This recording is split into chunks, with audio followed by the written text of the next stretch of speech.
உறவுகளுக்கு அன்பு வணக்கம்.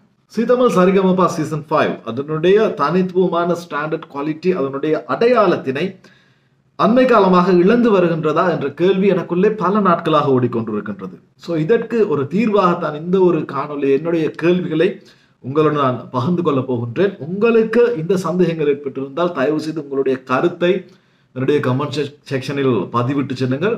இது உங்கள் சந்திரன் ரிவீல்ஸ். நான் உங்கள் சந்திரன். என்னுடைய காணொலிகள் உங்களை கவர்ந்திருந்தால் என்னுடைய வீடியோவை லைக் செய்து சேனலை சப்ஸ்கிரைப் செய்து ஆல் நோட்டிஃபிகேஷனை கிளிக் செய்ய மறக்க வேண்டாம். நாங்கள் தொடர்ந்து பேசுவோம். ஓகே, சீதமல் சரிகமபா சீனியர் சீசன் 5 பொறுத்த வரைக்கும் எனக்குள் முக்கியமான ஒரு 3 கேள்விகள் இருக்கின்றது ரசிகர்களோடு பகிர்ந்து கொள்வதற்கு. ஒன்று, எஸ்பிபி சுற்று தந்த ஏமாற்றம். இரண்டாவது, போட்டியாளர் சுஷாந்திகா நடுவர்களினால் ஓவர் ரேட்டட் செய்யப்படுகின்றாரா. மூன்றாவது, போட்டியாளர் இனியா திறமையின் பேரில் தான் தக்க வைக்கப்பட்டுள்ளாரா. இந்த 3 கேள்வியும் இந்த ஒரு வாரமாக என்னை அலைக்கழித்துக் கொண்டிருக்கின்றது. அதாவது லாஸ்டாக இடம்பெற்றது பாடும் நிலா எஸ்பிபி அவர்களுடைய இடம். இந்த சுற்றை பொறுத்த அளவிலே உண்மையில் சிறப்பாகத்தான் இருந்தது. அனைத்து பாடகர்களும் சிறப்பாக பாடினார்கள். பல நல்ல பாடல்கள் தேர்ந்தெடுக்கப்பட்டிருந்தது. ஆனால் எஸ்பிபி சரண் அந்த நிகழ்ச்சியில் மன்றம் வந்த தென்றல் பாடல் ஒலிபரப்பப்பட்ட பொழுது எஸ்பிபி அந்த கரங்களை விரித்து அவ்வாறு நிற்கின்ற அந்த அந்த வீடியோ காட்டப்பட்ட பொழுது ஒரு விஷயத்தினை கூறுவார். இளையராஜா என்றால் எஸ்பிபி, எஸ்பிபி என்றால் இளையராஜா. இதுதான் உண்மை. அதாவது இந்த இருவரும் தமிழர்களுடைய ஆழ் மனதிலே வாழ்ந்து கொண்டிருப்பவர்கள். இவர்கள் இணைந்து பணியாற்றிய காலங்களில், குறிப்பாக இந்த 80s என்ற பீரியட் ஆனது தமிழ் சினிமாவின் பொற்காலம் மட்டுமல்ல, தமிழ் ரசிகர்களுடையவும் பொற்காலம். இன்னுமே தமிழ் ரசிகர்கள் அந்த 80s பாடல்களைத்தான் சுவாசித்துக் கொண்டிருக்கின்றார்கள். ஸோ இந்த ஒரு எஸ்பிபி சுற்றை பொறுத்த அளவிலே சபேசன் பாடிய காதலின் தீபம் ஒன்று பாடலும், சிவானி பாடிய வாவா பக்கம்பா, பிரதிபாவினுடைய 1000 தாமரை மொட்டுக்களே, அருண் ராஜேந்திரன் பாடிய அந்திமலை பொழிகின்றது, இந்த பாடல்களை தவிர ஏனைய பாடல்கள் எஸ்பிபியினுடைய சுற்றில், அதாவது எஸ்பிபி பாடிய பாடல்களில் மனதில் நின்ற பாடல்களாக எனக்கு தெரியவில்லை, எனக்கு தோன்றவில்லை. அதாவது என் காதலை பாடல், ஸ்ரீஹரி பாடிய பாடல் உண்மையில் one of the best song, iconic song எஸ்பிபியினுடையது. அதை யாராலும் மாற்ற முடியாது. பெஸ்ட் கம்போசிஷன் AR ரஹ்மானுடையது. ஆனால் ஸ்ரீஹரி ஒரு திறமையான பாடகராக இருந்தும் அந்த சரணத்தில் லாஸ்ட் 2 லைன் இது மாற்றமா என்ற அந்த லைன்ஸ் வரும் பொழுது ரசிகர்கள் எங்களுடைய நரம்புகளிலே ஒரு மாற்றம் ஒன்று வரும். அந்த எஸ்பிபி அந்த ஹை நோட்டில், அந்த ஒரு ஓபன் வாய்ஸில் அந்த வரிகளை கேட்கும் பொழுது அந்த ஒரு விஷயத்தை ஒரு திறமையான பாடகரான ஸ்ரீஹரி தவற விட்டது உண்மையிலே வருத்தமான விஷயம். அடுத்தது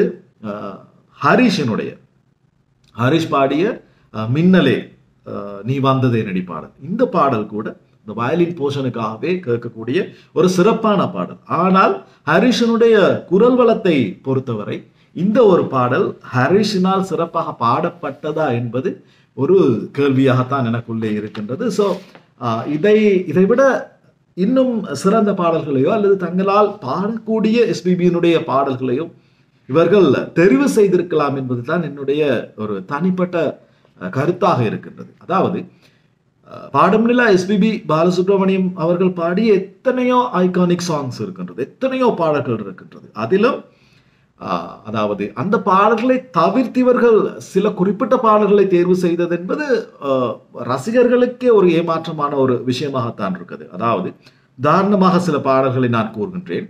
மியூசிக்கல்லி வெயிட்டான நல்ல பாடல்கள் இருக்கின்றது எஸ்பிபி பாடிய. உதாரணமாக சங்கீத ஜாதி முல்லை, இளஞ்சோலை பூத்ததோ, ராகங்கள் 16 உருவான வரலாறு போன்ற பாடல்கள் இருக்கின்றன. மியூசிக்கலி வெயிட்டான பாடல்கள், ஒரு பாடகருடைய திறமையினை அசால்ட்டாக வெளிக்கொண்டு வரக்கூடிய பாடல்களாக இந்த பாடல்களை வகைப்படுத்தலாம். அதே போன்று ரசிகர்களுடைய மனதில் நின்ற பாடல்களாக மன்றம் வந்த தென்றலுக்கு, சங்கீத மேகம் தேன் சிந்தும் நேரம், பனிவிழும் மலர்வனம், என்னோடு பாட்டு பாடுங்கள், டூயட்டை பொறுத்த அளவிலே பாடு நிலாவே தேன் கவிதை, இந்த பாடல்கள் காலாகாலமாக ரசிகர்களுடைய மனதில் நின்ற பாடல்கள். இந்த பாடல்களை அதே சாயலோடு ஒருவர் மேடையில் ஒப்புவிக்கும் பொழுது அவரை நாங்கள் ஒரு பின்னணி பாடகராகவே நாங்கள் ஏற்றுக்கொள்வோம். அதுதான் எங்களுடைய மனநிலை. இது தவிர எஸ்பிபி அவர்கள், பாடும் நிலா அவர்கள் ஒரு சிறந்த கம்போசர், ஒரு சிறந்த இசையமைப்பாளர். அவருடைய இசையமைப்பில் வெளியான இதோ இதோ என் பல்லவி, வண்ணம் கொண்ட வெண்ணிலவே பாடல்களை கூட இந்த போட்டியாளர்கள் தேர்வு செய்திருக்கலாம்.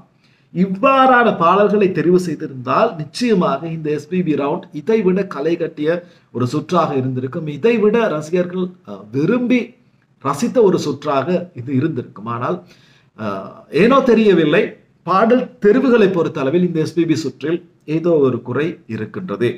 ஸோ அந்த அந்த ஒரு விஷயத்தை எதிர்வரும் காலத்தில் இனி இவை போன்ற அந்த லெஜெண்டரி பாடல்களுடைய கம்போசர்ஸுடைய சுற்றுகள் வரும் பொழுது நிச்சயமாக ஜி டீம் இதை கவனிக்க வேண்டும் என்பது தான் என்னுடைய ஒரு தாழ்மையான கருத்து. இரண்டாவது விஷயம், சுஷாந்திகா. சுஷாந்திகா என்ற சிங்கர் உண்மையிலேயே ஒரு அதீத திறமைசாலி, அதில் எந்த சந்தேகமும் இல்லை, அதீதமான ஒரு திறமைசாலி. ஆனால் நடுவர்கள் ஒரு கரெக்ஷன் கூட சொல்ல முடியாத அளவு ஒரு திறமையான சிங்கரா என்பதுதான் என்னுடைய இங்கே நான் முன்வைக்கின்ற கேள்வி.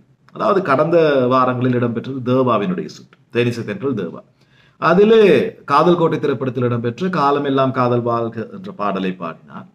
அந்த ஒரிஜினலை கேட்கும் பொழுது, பாடகி சித்ரா அவர்கள் பாடிய அந்த வேர்ஷனை கேட்கும் பொழுது, காதலெனும் வேதம் வாழ்க அந்த ஹை நோட் போகும் பொழுது அது லிங்க் ஆகுதில்லை.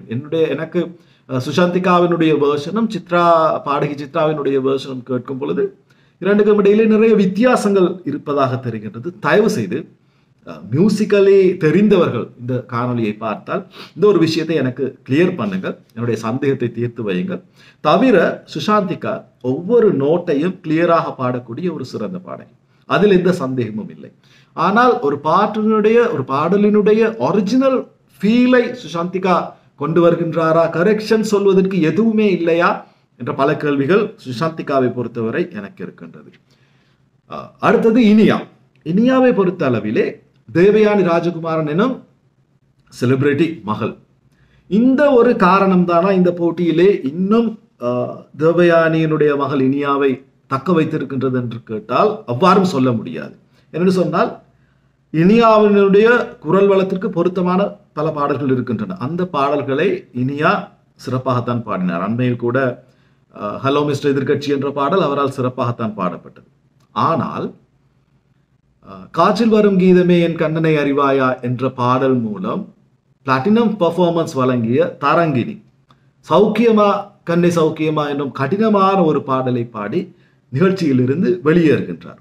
ஸோ இனியாவுக்கு வழங்கப்பட்ட வாய்ப்புகள் தரங்கினிக்கு வழங்கப்பட்டிருக்க வேண்டுமா என்பதுதான் என்னுடைய இங்கே நான் முன்வைக்கின்ற ஒரு கேள்வி. தரங்கினிக்கு வழங்கப்பட்டு இருந்தால் தரங்கினி இன்னும் தன்னை செதுக்கி கொண்டு பல நல்ல பாடல்களை இந்த போட்டிக்கு வழங்கி இருப்பாராம். ஏனென்றால் இனியாவுக்கு வாய்ப்புகள் என்பது தொடர்ந்து வழங்கப்பட்டு கொண்டிருக்கின்றது. ஸோ இந்த வாய்ப்புகள் இனியா ஒரு திறமைசாலி, நிச்சயமாக இனியாவை செதுக்கி எடுக்க வேண்டும் என்ற ரீதியில் வழங்கப்படுகின்றதா, அல்லது தேவயானி என்னும் நடிகையினுடைய மகளாக இந்த வாய்ப்புகள் இனியாவுக்கு வழங்கப்படுகின்றதா? இந்த வாரம் கூட பாடிய அந்திமழை பொழிகின்றது பாடல் சாட்டிஸாக இல்லை எங்களுக்கு கேட்கும் போது. அருண் ராஜேந்திரன் சிறப்பாக பாடும் பொழுது மேல் போர்ஷனை, இந்த ஃபீமேல் போர்ஷன் என்பது அவரோடு கூட கிளிக் ஆகவில்லை. இவ்வாறு அண்மை காலமாகவே இந்த நிகழ்ச்சியை பார்க்கும் பொழுது பல கேள்விகள் எழுந்து கொண்டே இருக்கின்றது. ஏனென்று சொன்னால் ஒரு இசை ரசிகனாக இந்த நிகழ்ச்சியினை நான் தொடர்ந்து பார்த்து கொண்டு வருகின்ற ஒருவன். என்னை போல பல ரசிகர்கள் இருக்கின்றார்கள் இந்த நிகழ்ச்சிக்கு. இவர்கள் அனைவரதும் எதிர்பார்ப்பு என்னவென்று சொன்னால் இந்த ஜீ தமிழ் சரிகமபா ரியாலிட்டி ஷோ என்பது ஒரு தரமான ஷோ, ஸ்டாண்டர்டாக இருக்கின்றது. இதில் பக்கச்சார்பு இல்லாமல் நடந்து கொள்கின்றார்கள், சரியானவர்கள் தேர்வு செய்யப்படுகின்றார்கள் என்ற பல விஷயங்கள் இருக்கின்றது. அதனால்தான் இந்த நிகழ்ச்சிக்கு ரசிகர்கள் ஒருங்கிணைந்திருக்கின்றார்கள். ஆனால் இந்த ஒரு நிகழ்ச்சியின் மேல் சிம்பத்தி கிரியேட்டிங் என்ற ஒரு குற்றச்சாட்டு கூட அண்மை காலமாக எழுந்தது.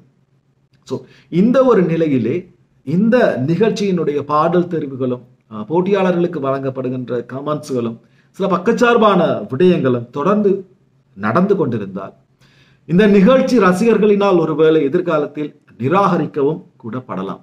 ஸோ இந்த கேள்விகள் உங்களுக்குள் எழுந்திருந்தால் தயவு செய்து கமெண்ட் செக்ஷனில் சொல்லிவிட்டு போகுங்கள். மியூசிக்கலி தெரிந்தவர்கள், இசை ரீதியாக முதிர்ச்சி பெற்றவர்கள் தயவு செய்து இல்லை இது இவ்வாறு தான் நான் கூறுவது என்னுடைய கருத்தில் தவறு இருக்கின்றது என்ற ரீதியில் சரி உங்கள் பதிவுகளை கூறிவிட்டு போங்கள். சந்திக்கின்ற இன்னும் ஒரு பதிவில் அதுவரை விடைபெறும் நான் என்று உங்களில் ஒருவன் சந்திரன். நன்றி.